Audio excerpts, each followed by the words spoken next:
Now, the greatest radio shows of all time. Suspense. The Shadow Node. Washington calling David Harding, counter-spy. Classic radio theater. The Great Gildersleeve. Fibber McGee and Molly. Dragnet. Gunsmoke. The Lone Ranger. Now, step back into a time machine with your host, Wyatt Cox. Good evening, friends of the Inner Sanctum. A Christmas episode of radio's outstanding theater of thrills, Suspense. This episode stars Dennis Day in a serious role. It's entitled Christmas for Carole and was originally broadcast December 21st, 1950.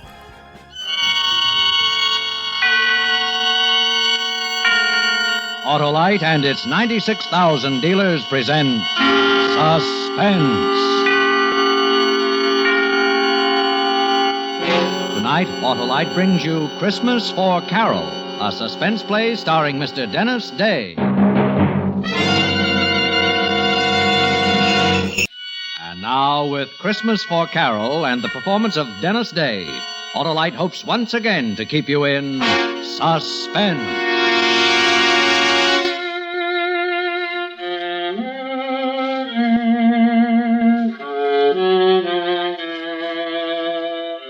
It was dark and silent. The window in the house glinted a little from the Christmas tree lights. Rocky didn't move. He just stood there in the alley, but I wanted to run. Fast, get away and put it behind me. Just a second. We got the money, Rocky. What are we hanging around for? Come on, let's get out of here. I said we wait for the old couple to get back. What for? Why take chances now? We got some money. How do we know it's all of it? Maybe they split it and put it in two places. We'll wait here and watch for them when they come in. They'll tip it. It was $8,000. That's what he withdrew. You asked for this, kid. Now do as you're told. We wait.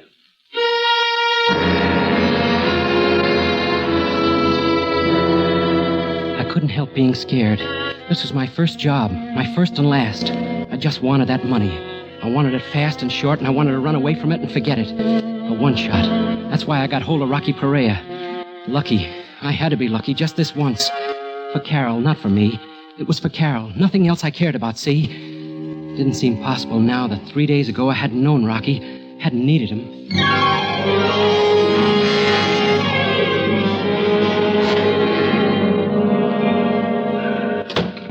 What is it, Doctor? How about the baby? Your wife must remain in bed. Serious? No, not serious, but she's got to stay flat on her back.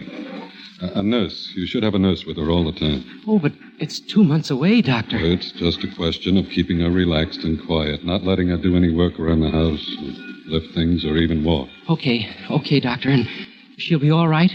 There's one other thing. She was quite worried when I told her about the nurse. I got the feeling she's well afraid to have the baby. Afraid? Not for herself. I can't put my finger on it, but it's having a detrimental effect on her condition, and I know what it is, Doctor. Money. Oh, I see. Well, it might not be easy finding a nurse. Only 4 days till Christmas. I'll get one, Doctor. Thanks. I'll call you this evening. Yeah. Thanks again, Doctor.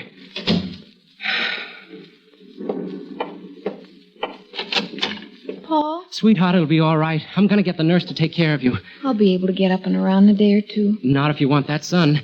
The doc said everything will be all right if you take it easy, and you're going to take it easy. But a nurse... Look, I've got to get back to the bank. I'm only on my lunch hour, sweetheart. I'll make a few calls from there, and tonight we'll pick out the nurse. How much do they charge? What's the difference? How much, Paul? It's a lot of money, I know. 50, 60 a week. We'll make out all right now. There's nothing to worry about. Oh, Paul. This was going to be a happy Christmas. Now... Yeah, a happy Christmas in this dump. It's funny, Paul. $50 a week for a nurse. For another 2 months. It's funny. You make $48.50 at the bank. We'll have to pay the nurse more money than you earn.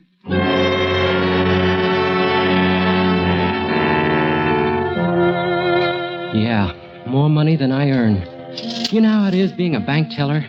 Feeling, seeing, handling money, taking in money, paying it out. When I went back to work, I was seeing it for the first time with something more than a detached feeling. Thinking, I need this money, I need this money, I need this money. How I need this money. For Carole and the baby. It was almost 3 o'clock when Eddie the bookie came in. Hi, Paul. Haha, good day yesterday. And big action in a few days. Santa Anita opens. Yeah, people like to throw their money away. They throw it, I catch it. Eddie, could I see you later? You ready to make a deal? I want to talk to you. What time you through? 5 o'clock. Meet you outside at 5 o'clock.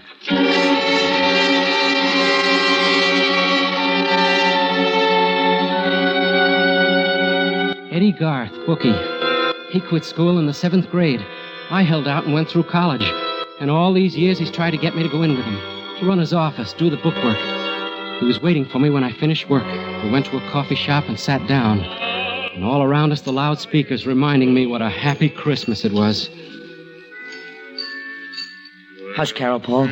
Not so good, Eddie. That's what I want to talk to you about. Nah, no more loans, Paul. You need money? Come with me. Don't you ever give up. What's so good at the bank?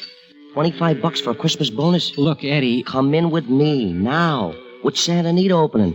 I can work the outside, get new accounts. Eddie. And I'll give you 10% of those accounts, Paul. But I won't lend you the money. I'd be a sucker to lend it to you. I'll give it to you if you come in, but I won't lend you anymore. Okay, Eddie. Forget it. I'll get it some other way. I don't get it. What's wrong with my deal? Look, Eddie, how many times have you been rousted by the Vice Squad? Plenty. And every time they book you and they fingerprint you and take your picture. So what? They never have anything on me. It's on your record, Eddie, as long as you live. Ah. Sure, I need money. Maybe I'm getting close to the time when I'm not too choosy about the way I get it. But it won't be your way. What are you talking about? If I ever break the law, it's going to be with the right guy and it's going to be the right job. You're dreaming, Paul. You'll still be in that cage 10 years from now. I'd hit and run. One job with enough out of it to make it worthwhile. That's the way to be, Eddie. A one shot. There is no such thing, Paul. You do something like that, you're stuck in it. And you're worse off than if you came with me. Think about it, Paul.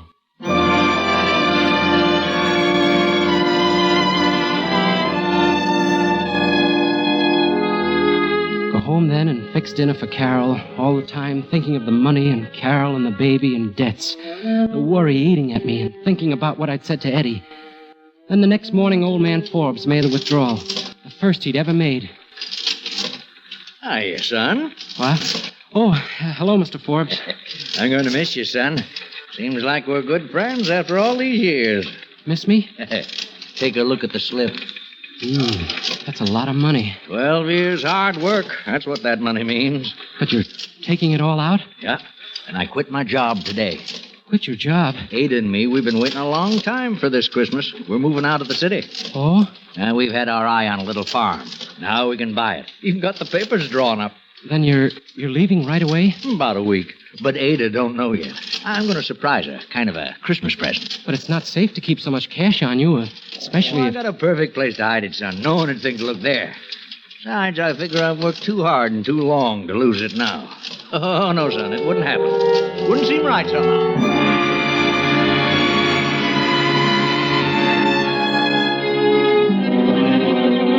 It stayed with me and it grew.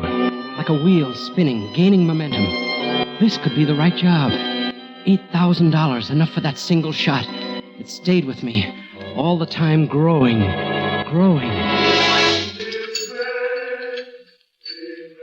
Yeah, lunch is on me, Paul.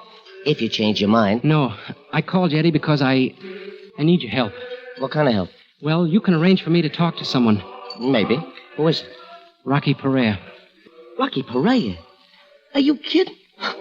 You picked yourself the right guy, all right. The cops don't even know what he looks like. They never mugged him or printed him. Yes, Eddie, that's right. You're crazy, I tell you. 1 million people want to talk to Rocky Perea, including the cops. No, Paul, I can't touch it. You can, Eddie, if you want to bad enough. Please, Eddie.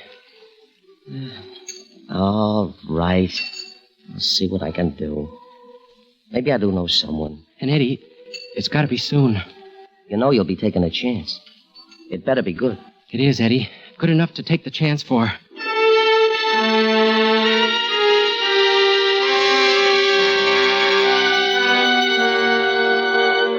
That was 2 days ago, and this morning Eddie came through.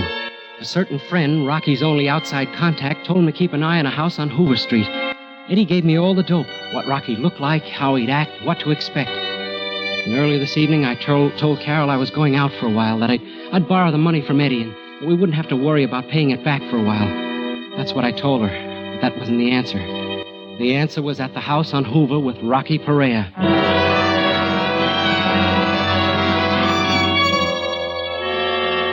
I waited there, hidden in the dark corner behind the incinerator. I kept thinking, making excuses. It wasn't up to me anymore. There wasn't any other choice. I needed money desperately. I needed help to get the money. I waited more than an hour, and then I heard footsteps come up the alley. He stopped before the open patch of light, just like Eddie told me. He was careful, very careful, making sure no one was staking him. I took a deep breath and hitched my weight forward. He was going to cut across the open for the back door. I remember thinking, now, do it for Carole, for the rotten, miserable Christmas. Do it now. Rocky! He froze for a split second, and almost faster than I could see, he ducked into a shadow and spun around. The street light didn't touch him. It glinted on something metallic in his hand, and even from where I was standing, I could see he had a gun pointed at me.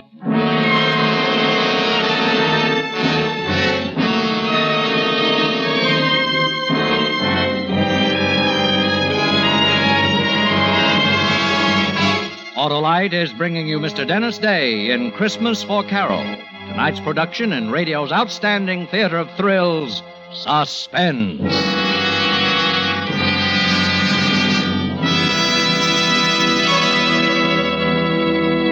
December 21st, 1950, Suspense on Classic Radio Theater with Wyatt Cox. And here's the Cinnamon Bear. The oldest known children's Christmas serial in radio history, The Cinnamon Bear, featuring some of the most popular actors in radio history, including Elliott Lewis, Joseph Kearns, Verna Felton, Lou Merrill, Frank Nelson, Howard McNear, and child actress Barbara Jean Wong. 85 years later, this series of Judy and Jimmy traveling to Maybeland to recover their silver stars still fascinates youngsters of all ages.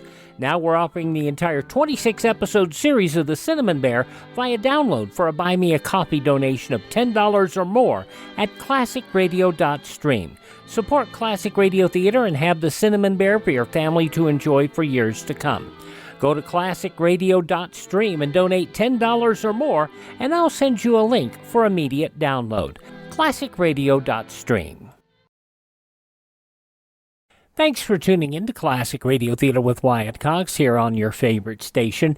Now more of Christmas for Carole, starring Dennis Day, an episode of Suspense, December 21st, 1950. And now Autolite brings back to our Hollywood soundstage Mr. Dennis Day in Elliott Lewis's production of Christmas for Carole, a tale well calculated to keep you in suspense.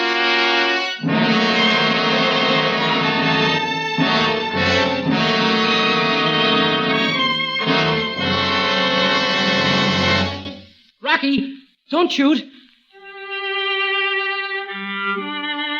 was a good thing I'd said it. His gun was aiming front and center. He crouched there looking at me, his eyes flat and hard, then his voice deep and tight and deadly. Who are you? I'm not a cop, Rocky. Come close so I can see you better. Sure, Rocky. I just want to talk to you. You call me Rocky. You been talking to anyone? I've been watching you. I know you're Rocky Perea. You've been watching me? What for? You're wanted, Rocky, and you need money. Who are you? Where'd you come from? That doesn't matter, Rocky. This is a business deal. I figured it out very carefully. You need money, well, so do I. And I got a way to get it. Just like that, eh? And, Rocky, I'm not staying. This is a one-shot deal. A one-shot? There's no such thing. That's the way it's got to be. We do this job together and we're through. We never see each other again. I sure ain't gonna go looking for you. But you won't quit. Not if it comes off easy. I'll quit, Rocky. What's in this for me? Half. $4,000. Huh. Well, kid, you ain't dumb by any means, staking me out like this. Almost smart enough to be a copper. You got guts, too. Tell me you got a family? There's no one to stop me. I have a job that doesn't pay enough. This'll raise my salary. You want this one haul, then it's back to your job, eh? Yeah. Is it a deal? What's the job? I have a car. I'll tell you on the way. If you go for it, okay. If not, we forget the whole thing. Okay, kid. I'll listen to it. Let's go driving.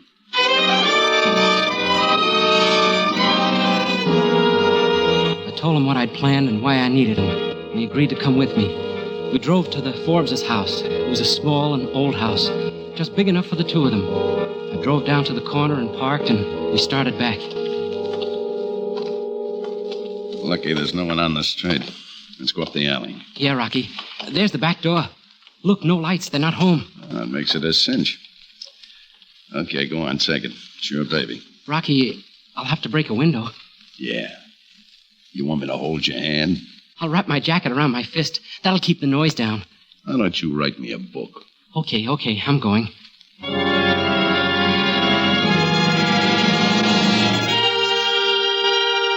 I was lucky. The side of the house was hidden from the street by a big tree, and there was light to see with from the Christmas tree in the living room. I wrapped the jacket around my knuckles, and with a short, sharp jab, broke through the window. It sounded like a cannon. The street being so quiet before, I was scared it would rouse the whole neighborhood. But like I said, I was lucky. I scrambled up the sill and dropped into the living room. I was pretty clumsy. I pulled out drawers, looked behind pictures, under cushions. I went in the kitchen and poked around the cabinets. I looked in the cookie jar and I found a rolled up wad of bills.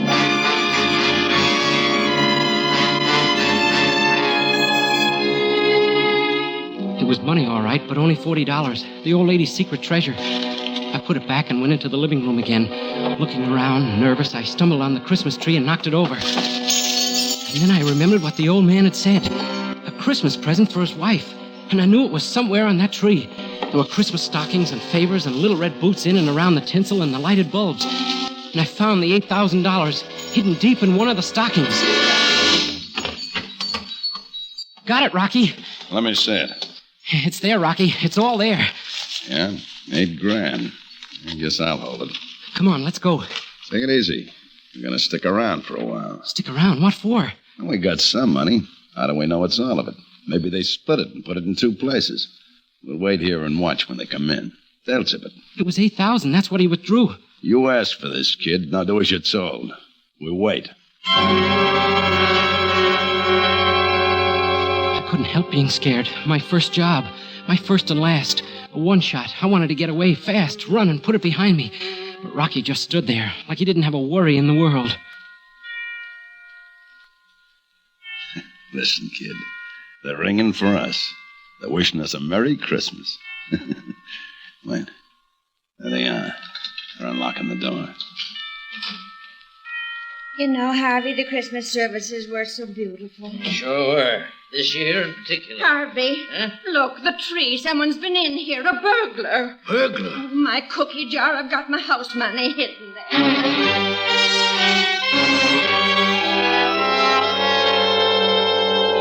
The old lady ran to the kitchen, but Forbes knew where to look, and he knew it was gone.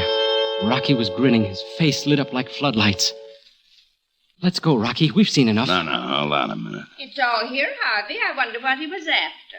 Ada, it's gone. All the money. All what money? $8,000. I took it all out of the bank. Ada, I quit my job. It was going to be a surprise. No. Every penny we had in the world. Oh, Harvey. All that money. No. It'll be all right, Ada. Oh, 12 years you worked so we could have something. Well, I can keep on working, Ada. I'll do it all over again. Oh, you can't work anymore. The doctor. Oh, what's a person to believe? You work so hard and we do without things for 12 long years, and for what? In 1 minute, some good-for-nothing hoodlum takes it all away from us.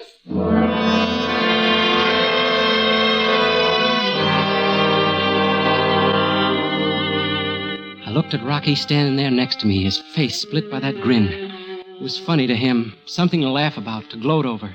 That's why he'd stayed. Suddenly I knew I couldn't go through with it. Me, the guy who needed the money so bad, the guy with the bright one-shot idea. Quite a show, eh, kid? Come on, let's go.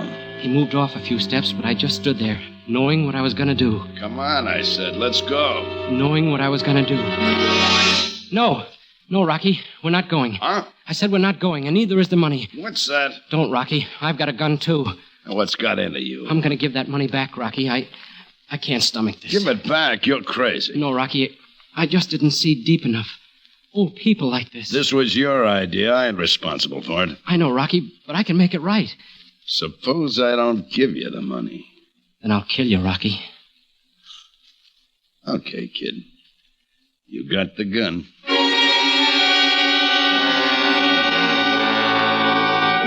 He gave me the money. all the hate showing in his eyes. I turned, started for the house. I gave him my back for a target, but he didn't use it. I knocked on the door. Yes, who? Paul, from the bank. I just had a fight with a guy, Mr. Forbes. Saw him jump from your window. I chased after him. Our window? You saw him? Yes, ma'am. I was walking past. I kind of figured he'd just finished robbing you. Well, did you catch him? Well, I couldn't hold on to him. He broke away, but not before I got this. Why, Harvey, the money. Yes. Oh, Paul, bless you. Oh, forget it. I'm only sorry I couldn't hold him. You say you fought with this burglar? Yes, he broke away before...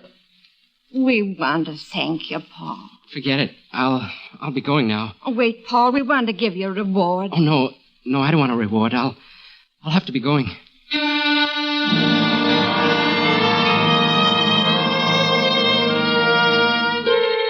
I stopped there on the porch for a minute, afraid to go back to Rocky. Suddenly terribly afraid of what he'd do to me. The old couple was still talking, loud, like old people do. Yes, it all happened so fast. So very, very fast. Dennis Day, Christmas for Carole, an episode of Suspense, December 21st, 1950. Here on Classic Radio Theater with Wyatt Cox. The startling conclusion follows these messages, along with an episode of Cinnamon Bear in our next half hour. Thanks for listening.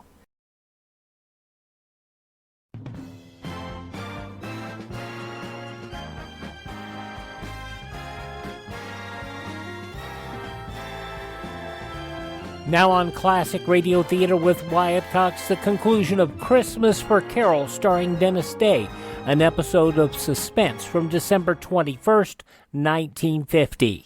I'll always wonder about that boy. What made him bring the money back? He's honest, Ada. I know him from the bank. Oh, fiddlesticks, Harvey. He didn't fight with anyone.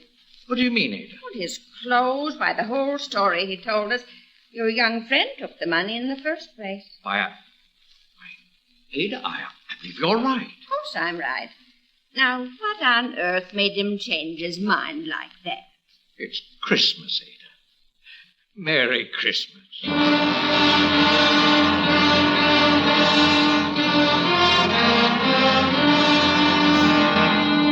She'd known. The old lady had known all along. And it didn't make any difference. Why, she'd even offered to give me a reward. Suddenly I felt something strange, like being clean inside. Like being able to see something that wasn't there before. And the tightness, the fear, eased a little. Now, let's go, kid. The car. Rocky. You did what you wanted. You just forgot that half of that money was mine. Now move.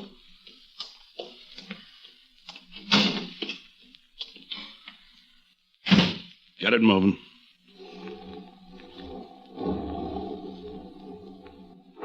What was it you said? You need me, Rocky. You're hot. Rocky, I made a mistake. I want to team up with you, Rocky. You need money. I got away. I was wrong. Maybe the next job you won't get soft in the head. There's not going to be a next one, Rocky. I'm through. Through? You think I spent Christmas Eve with you because I like you? I'm out $4,000. I'm sorry, Rocky, but there's not going to be a next time. You think so, huh? Stop the car. All right. But I'll never see it different, Rocky. I found out tonight. If it's not these old people, then it's someone else taking it just as hard. You sure? You sure it's not Christmas doing this? I'm sure. It's not for me, Rocky. Huh. You know, I'm kind of glad it turned out this way. You what? Well, you're through, ain't you? You're going back to your job. Yeah, Rocky, sure. Good. Then I figured it right. What? I didn't think you'd go through with it. Say, wait a minute. Yeah? You're not Rocky Perea. I said you were a smart kid. But the way you acted, so careful, sneaking in the alley and... Say, who are you? Weissman's the name. Police Lieutenant Richard Weissman, Gangster Squad. You're a cop? But where's Rocky? We picked him up this afternoon, kid. He had a couple of guys working with him, and I thought maybe you were one of them. Now I know different. Cop. I don't expect I'll run into you again, kid. So take care of yourself. And Merry Christmas.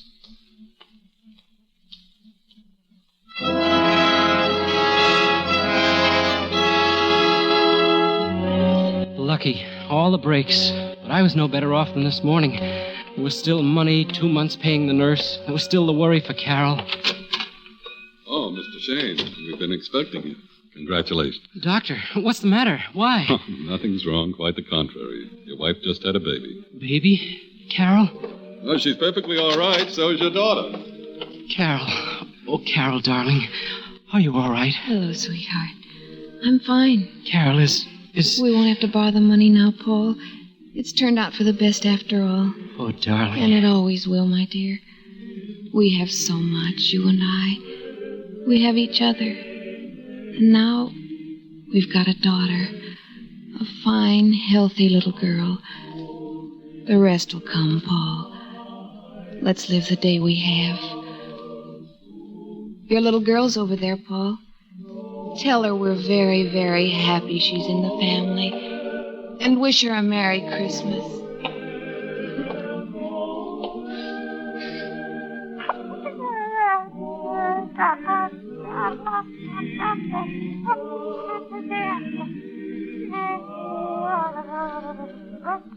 The first Noel, the angel did say, was to certain poor shepherds in fields as they lay, in fields where they lay keeping their sheep on a cold winter's night that was so deep. Look, Carole, look. She's smiling.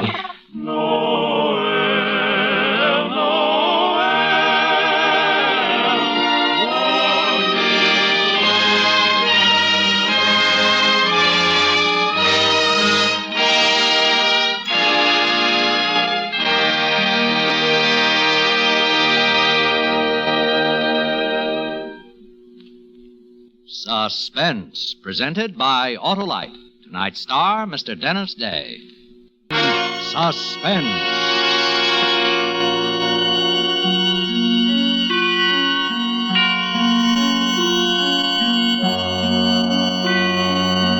Suspense is produced and directed by Elliott Lewis, with music composed by Lucien Moraweck and conducted by Lud Gluskin. Christmas for Carole was written for Suspense by David Friedman. Dennis Day appears through arrangement with Colgate-Palmolive Peat Company and may be heard on his own program, A Day in the Life of Dennis Day. And remember, next week on Suspense, Mr. Cornell Wilde in A Ring for Maria. You know the joke you always heard on the Jack Benny Show? I have 2 shows. He did. He was on the Jack Benny Show, and he also had his own show. All righty, Suspense, December 21st, 1950, here on Classic Radio Theater with Wyatt Cox. The excitement builds in the children's Christmas serial, The Cinnamon Bear. This episode from December 21st, 1937, and it looks like the kids are going to actually get to meet Santa Claus. Well, the most magical and enormous flying hat landed Judy and Jimmy and their friends in a wonderful land of ice and snow.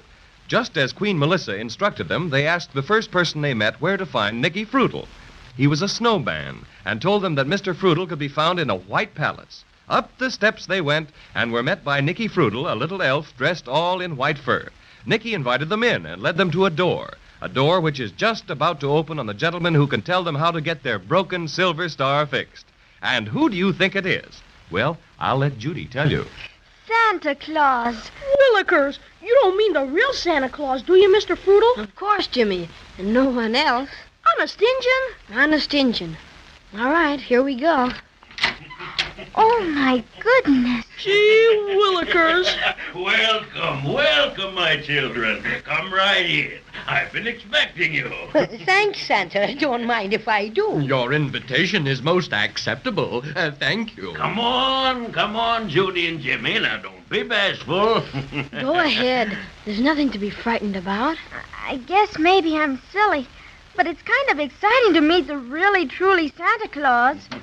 Yes. You see, we never thought we would, and, well, it's kind of like shaking hands with the president or something. Well, don't you feel that way now? Don't you know that I love children better than anything in the world? I guess so, Now, there's nothing to be frightened of. Come on and sit up on my lap while I finish reading a few letters, Thank you, Santa Claus. There. Upsy-daisy.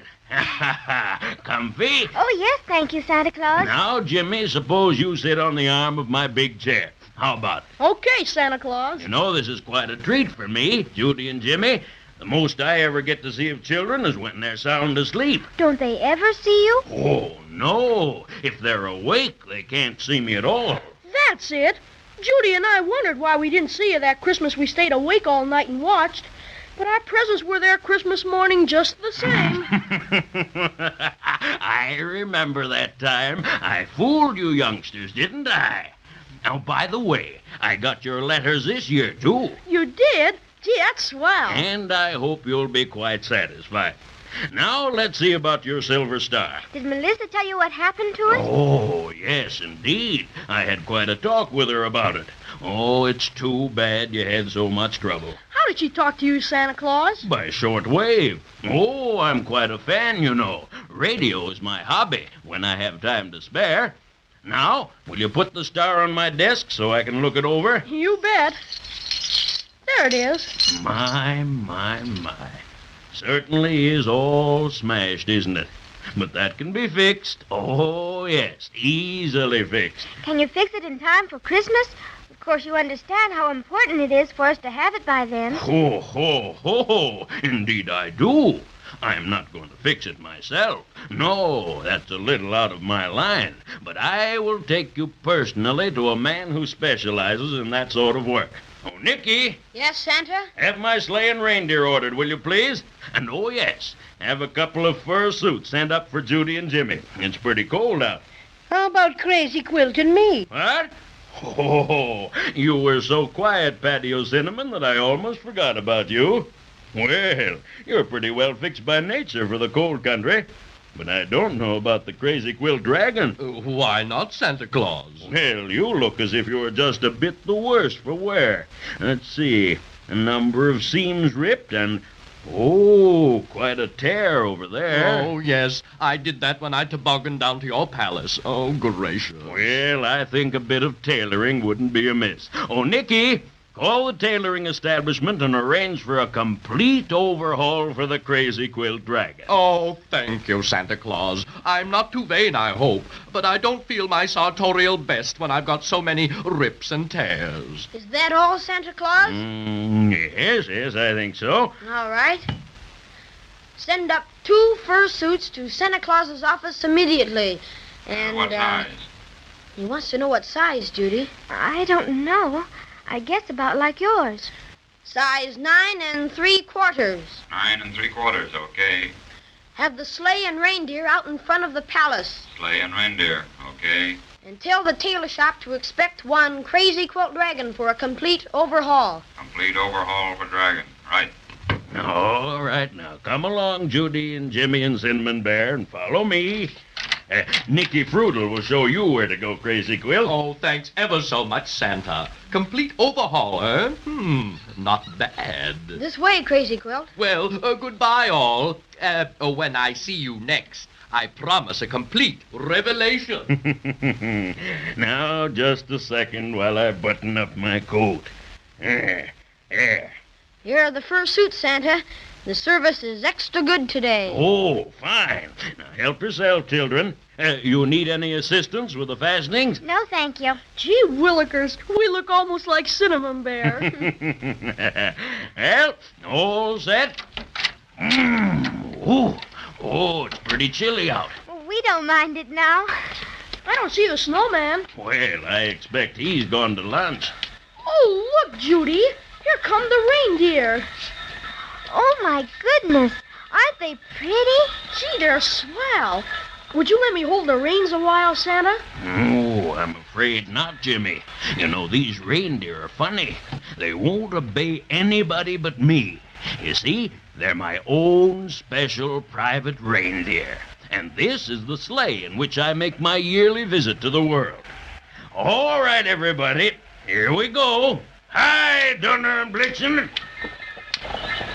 My goodness. Can you get everything into this one sleigh, Santa? Well, not as much as I used to. I have to tie on a couple of trailers now. Oh, see that building over there? Sure. What is it? That's the candy factory. Oh, it's a good thing the candy pirates don't come up here. Oh, we take care of them all right. Now, over there is the doll factory, Judy, and that one back there is the mechanical factory. What are you making there, Santa? Oh, toy trucks, engines, bicycles, electric trains, all sorts of things.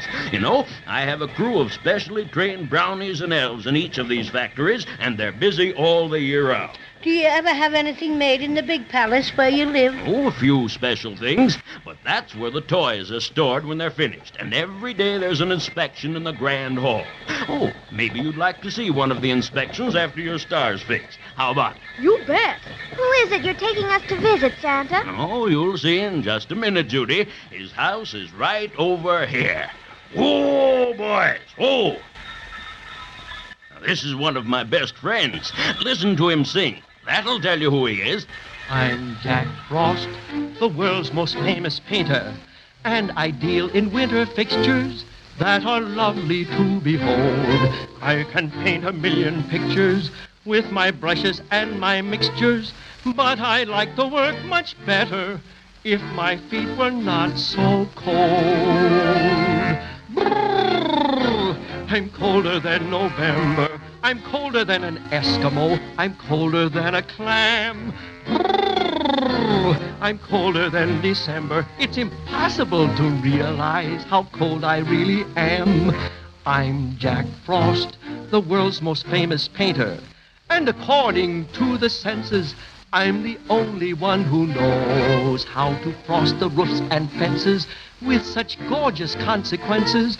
But I'm feeling most despondent, 'cause my nose is almost froze. I'm really rather chilly. I'm colder than 100 polar bears have ever felt. This may sound rather silly, but I'd buy a radiator if I thought I would not melt. Bless my stuffing. So that's Jack Frost. I've felt his fingers many a time, but I've never seen him. Look at all the icicles on his cane. Hi, Jack. Some friends to meet you. Here's Judy, Jimmy, and the Cinnamon Bear. How do you do? Come in, won't you? Thanks, Mr. Jack Frost. I'm glad you dropped in. I'm on my vacation now. Nothing for me to do out into the world after the snow comes. Jack, my little friends, Judy and Jimmy, have had a bit of trouble with a silver star which belongs on top of their Christmas tree. Yes? It's been badly smashed and needs fixing. Show it to him, Jimmy. Here it is, Mr. Frost. Oh, that'll be easy. I'm extra good at stars. I've often admired your work on the windows, Jack Frost. Thanks. Yes, I do fairly good work, but I'll never be really satisfied until I learn how to frost a chocolate cake. Oh, Mother can frost cakes like everything. Maybe she'd teach you. Good. Next time I'm down your way, I'll try to find time for a lesson. Now, if you'll just step this way into my laboratory. My. Just look at all the brushes and things. Willikers, it's wonderful. This is where Jack does all his research work, plans all the designs for his window displays. It's beautiful. Now, let's see about the star. This won't take a second. Just a bit of magic snow cement here, and here, and here, and there. Oh, why, look, Jimmy. Well, bless my stuffing. Our silver star's all beautiful again, just like it was before. Can I touch it, Mr. Frost? Oh, not for a minute. I'll put it here on the windowsill for a bit. It has to be exposed to the cold north wind to get good and solid. Now, while we're waiting, I'd like to show you a few of the designs I'm working on for next year's frostings. There's a big star in one of your designs. Do you like stars, Jack Frost? Better than anything. How many points do you put on your stars? He puts 5, Judy. You can count them for yourself. I wonder how many there are on our star. I'll look and see. Jimmy! Santa! Why, what's happened, Judy? The star! It's not on the windowsill. It's gone.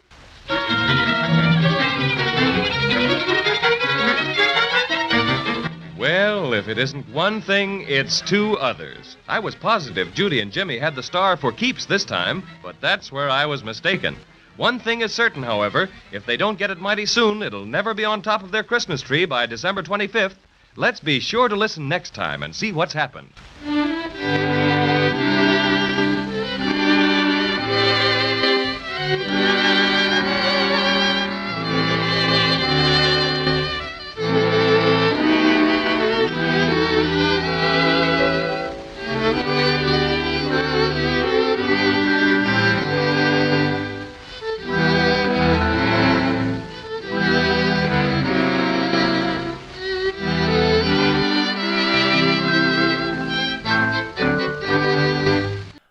It's not one thing, it's another. December 21st, 1937, The Cinnamon Bear on Classic Radio Theater with Wyatt Cox. We thank you for making us a part of your day. Hope you'll come visit my webpage at classicradio.stream. There you can stream our programs on demand. You can learn about building a classic radio collection of your own. You can find our social media links. You can contact me. And, of course, you can buy me a coffee. The Buy Me a Coffee money goes toward building our classic radio collections and helping us keep our distribution channels open. And make sure you click on that Extras tab when you go to click on the Buy Me a Coffee link to see if we have any additional premiums available for you at this time. That's all at classicradio.stream, classicradio.stream. Thank this station, support their advertisers. It is their kindness and courtesy that allow us to be with you each and every time we roll around here on your favorite station. And our friend Ted at RadioMemories.com supplies programs on cassette, CD, or on flash drive for your computer. Check out Ted at RadioMemories.com. Thanks for making us a part of your day. Tell all your friends the great radio shows are right here at this spot on the dial. Classic Radio Theater with Wyatt Cox on your favorite radio station.